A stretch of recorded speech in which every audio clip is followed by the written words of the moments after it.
Hello, everybody. So, welcome to week 2 of this distant learning model that we're following. If we were in school this week, we would be starting the unit History through Film as depicting war movies.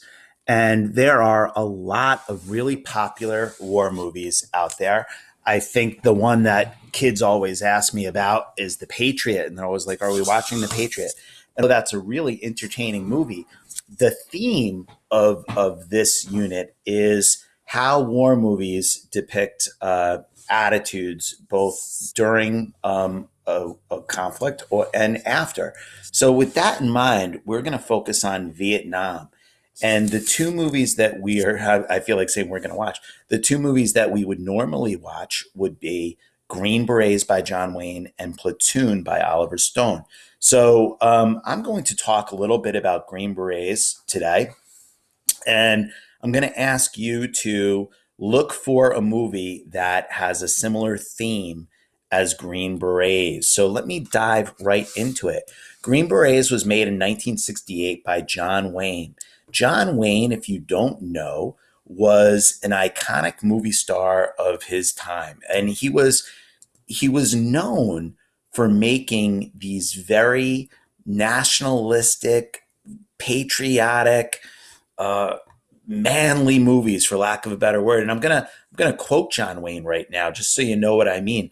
I define manhood simply: men should be tough, fair, and courageous, never petty, never looking for a fight, but never backing down from one either. If you've ever seen a John Wayne movie, you've essentially seen most of them. I won't say you've seen them all. John Wayne has made many great movies, but there is a real theme to his movies. A theme that, for those of you who might remember from American history class, that we might refer to American exceptionalism. So, what are some John Wayne's most iconic movies? He made westerns. So there's a hero. He made World War II movies. The Sands of Iwo Jima, my favorite John Wayne movie, The Man Who Shot Liberty Valance. And again, it's this heroic, doing the right thing character that John Wayne represented in each of his movies. A man's man who's doing the right thing, oftentimes protecting the innocent. That's a theme that you see over and over in John Wayne movies. So let's jump to 1968. 1968 is the middle of the Vietnam War. And one of the options that you're going to have, by the way, is Born on the 4th of July, another Oliver Stone movie. It's the story of Ron Kovic. I told you that Oliver Stone, obsessed is a strong word, but incredibly interested in Vietnam. Many of his movies focus on Vietnam. In many ways, JFK focused on Vietnam, right? But Born on the 4th of July is the story of Ron Kovac. And Ron Kovac actually said that one of the reasons he enlisted to fight in Vietnam was because of John Wayne esque movies. So to put Green Berets into proper context, so sorry guys, I have a few emails that are coming. To put Green Berets into proper context, what's going on when the movie is made? So if you're making a movie in the 1950s about World War II, World War II's over. There's a lot of patriotism and nationalism going on in the country. But if you're making a movie about Vietnam in the late 1960s, Vietnam is not over. There's a lot of protests against the war. There's a rise of the counterculture. So it's interesting to put this movie into context.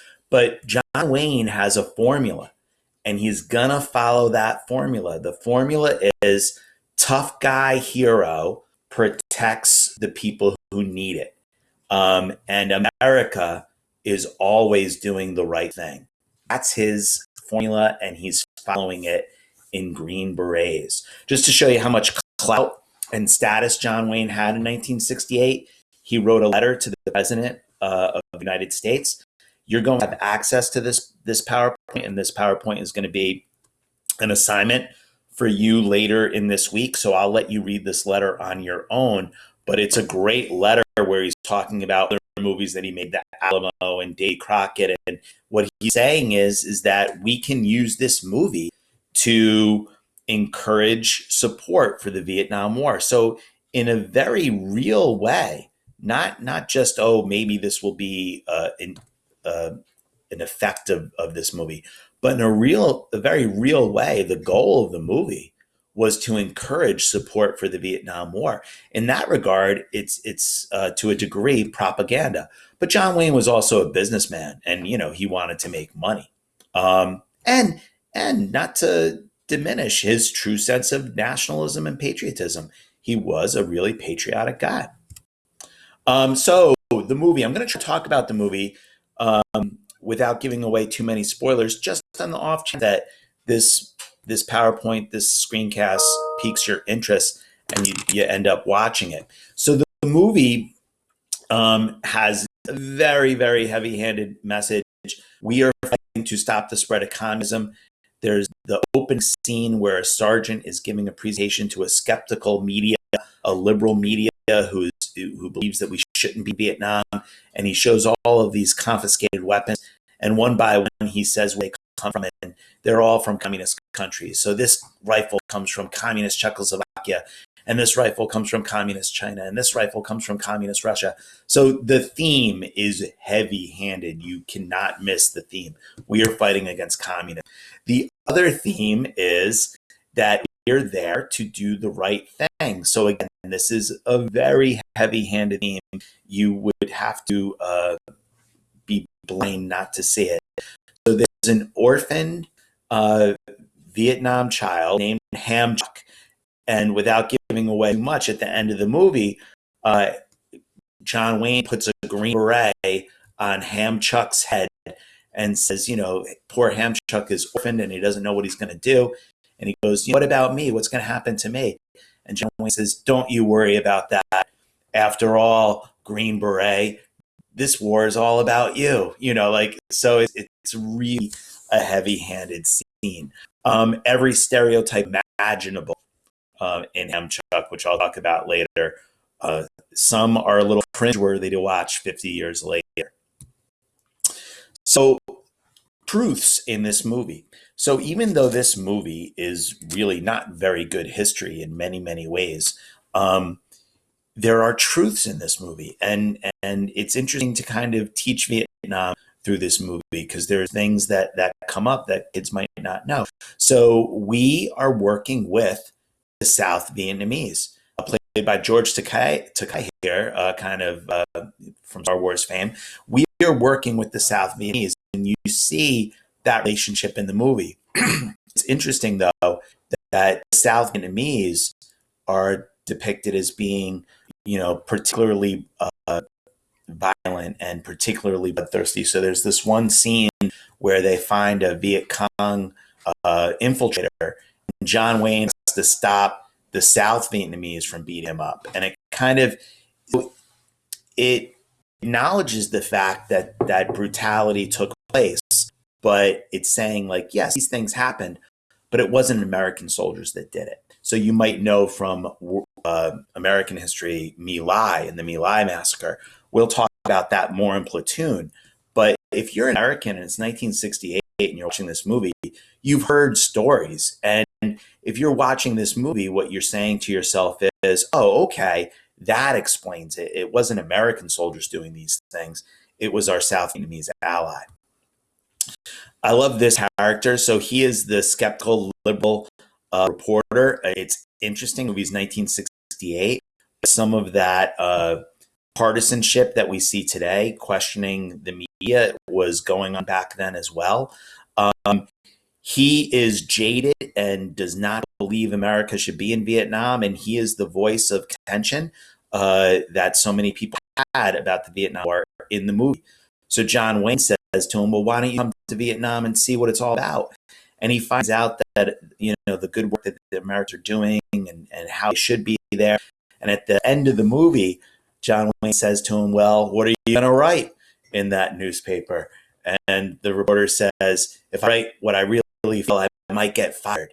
This illustrates what Nixon referred to as the silent majority. So there's all of these protests and people are opposed to the Vietnam War. What Richard Nixon said was that the silent majority were in favor and supportive, real Americans.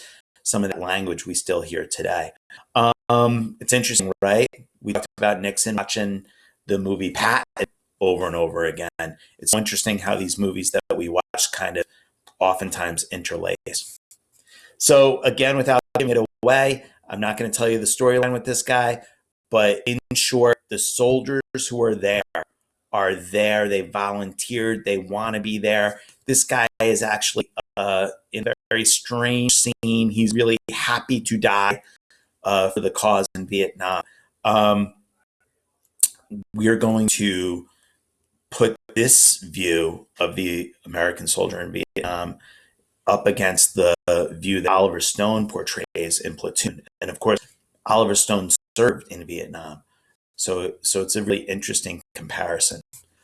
Again, there's a heavy-handed message in this movie that is so heavy-handed that's corny. The Vietnam villager who's an orphan and has a puppy. It's also very cringeworthy. The music that they play every time Chuck comes on the scene, and just how Chuck talks. But if you have a chance to watch the movie, you'll know what I mean. There's horrible stories about a little girl who's killed by the North Vietnamese, about a chief's wife who's horribly tortured and killed by the North Vietnamese. The heavy-handed message is that the North Vietnamese and the Viet Cong are, just absolutely the worst imaginable enemy you can ever think of. And the Americans are, just heroic in typical John Wayne fashion. And of course, the truth is more complicated than that. So some things that come up in the movie, the Ho Chi Minh Trail is mentioned in the movie. I'm going to go a little quickly through this part. If you get a chance to watch the movie, the Ho Chi Minh Trail was used to supply South Viet Cong. And other truths in the movie, there's a great scene in terms of historical truth in this movie. So this movie is not good history, but it has these little nuggets of truth.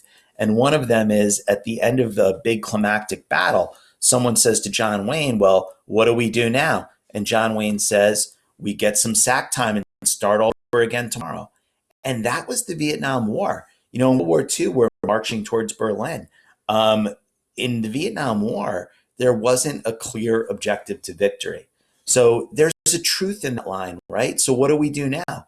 We get some sack time and start all over again tomorrow. And in the movie, it's depicted in a very patriotic way. But I want you to think about that in real life. So we get to do this tomorrow, where half of our platoon was killed, and there's no clear objective to victory. The Hearts and Mind campaign, the idea that America needed to win the hearts and minds of the Vietnamese people, that's illustrated well in this movie. That's actually a big theme in this movie, especially with the doctor and even the reporter. It's really corny. There are a number of touching scenes in the movie. Odd plot to this movie. So real quick, just on the off chance that you watch this movie really seems like two separate movies. So the first part of the movie, where that culminates in this climactic battle, is about 45 minutes. And then the movie takes this strange plot twist where they're trying to kidnap some North Vietnamese general. Why? Because the movie was made during the Vietnam War. And John Wayne could not have a happy ending to this movie because there was not a happy ending in real life. With time ticking, I'm going to wrap it up there. This is your assignment that you are going to do this week. Find a movie that has a nationalistic tone, a more recent movie, and briefly explain how a scene illustrates that concept. I hope you guys are doing well, and I hope to see you soon.